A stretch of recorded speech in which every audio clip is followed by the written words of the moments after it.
Maybe I should be welcoming you back to this week's edition of Anchors on the Rocks, because when this week started, we thought maybe this would be the week NBC would announce something about Brian Williams. It has been a long time since he was suspended from his nightly news chair. But instead, the media focus was diverted to ABC and George Stephanopoulos, thanks to his failure to disclose $75,000 worth of donations to the Clinton Foundation. In the last segment, we heard from two critics of Stephanopoulos, but there are also some defenders, especially inside ABC. He has a lot of goodwill built up there, and that might be very important in this case. Joining me to discuss this are two former ABC journalists, Carol Simpson and Jeff Greenfield. Welcome to you both. Hi. Thank you. Carol, when you heard about these donations, how did you react? I mean, I was dumbfounded by it. How did you react to it? I was dumbfounded too. I like George. I worked with him and have great respect for him. But I wanted to just take him by the neck and say, George, what were you thinking? And clearly he was not thinking. I thought it was outrageous, and I am sorry that, again, the public's trust in the media is being challenged and frayed because of the actions of some of the top people in the business. That is ultimately what this always comes down to. And yet, Jeff, what we have not seen is a coordinated GOP boycott. What we have not seen are the leading contenders for the GOP nomination come out against Stephanopoulos. We've heard from Rand Paul, we've heard from Ted Cruz, but the rest have been noticeably quiet. Do you think this suggests that this will be a short-lived story, not a long-lived story for Stephanopoulos? What I think is that what you are seeing... I'm sorry, Jeff, go ahead. What you are seeing is a concerted attack from conservative outlets, from the National Review, from the Weekly Standard, from people like that. But what I think is, in some sense, they, meaning the Republican Party, is in a really good position vis-a-vis ABC because of this embarrassment. Oh, interesting. You know, because one of the reasons I think Stephanopoulos immediately recused himself from the one primary debate that's scheduled between the Republicans and ABC is that I think a lot of the Republican candidates were threatening or would have threatened to boycott. And what it also means is, I think, they can raise questions about him, and you heard it from Governor Gilmore. You're going to cover a Democratic debate with Hillary Clinton. You're going to cover our conventions. You're going to analyze the debates given this situation. And this is why I call this a self-inflicted wound.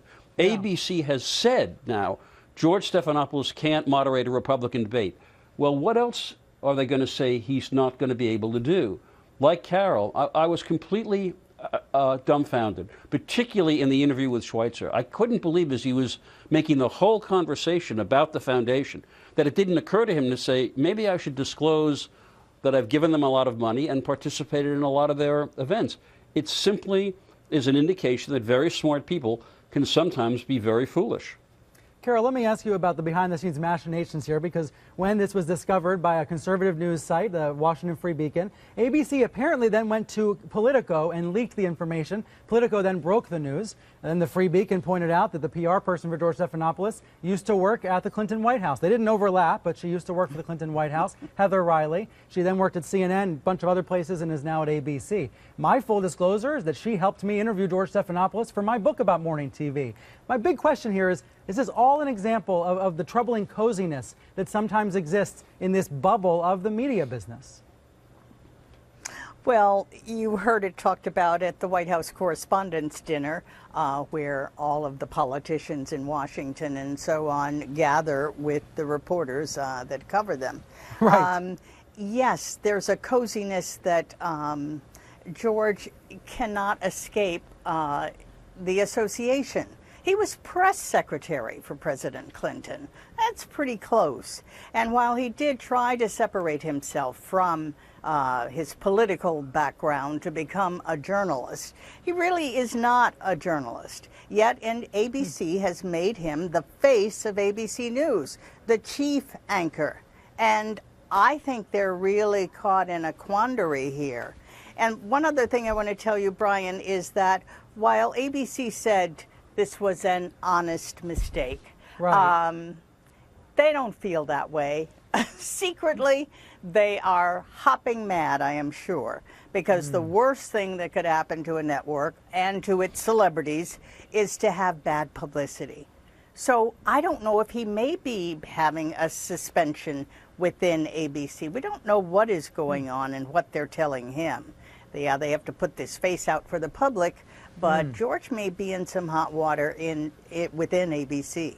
The official word, of course, is that they have unwavering support for him.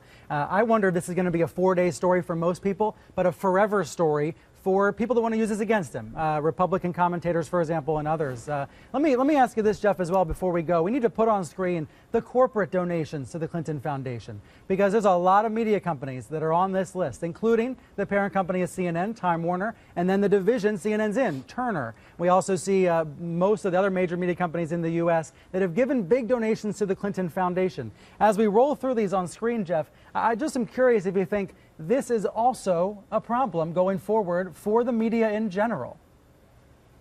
I do. In fact, in thinking back on this, of all the foundations, and no question that the foundation has done a lot of good work, but of all the foundations that media outlets should probably have figured out how to stay away from, it would have been this one, unless you believed that Hillary Clinton was going to leave the State Department and then retire to an academic life.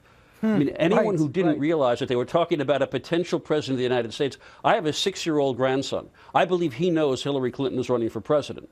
I'm not sure about the 4-year-old, but the 6-year-old definitely. Right. And I don't know what's in their minds. I even think, if you want, that wonder to what extent Stephanopoulos was trying to repair relations with the Clintons, because the book he wrote in 1999, All Too Human, really put him on the outs with the Clintons, and not many people raised doubts about him covering Hillary Clinton in 2008.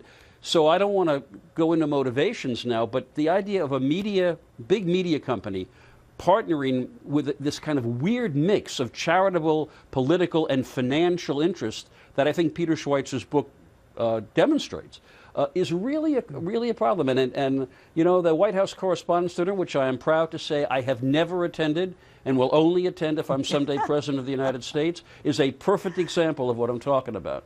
There are good reasons why some journalists, including some from CNN, have agreed to moderate events at the Clinton Foundation's, various events, the Clinton Global Initiative. But I do wonder, in the wake of this story, if some will be rethinking that. I've got to go, unfortunately. But Carol, Jeff, thank you both for being here this morning. Okay, thank you for having us.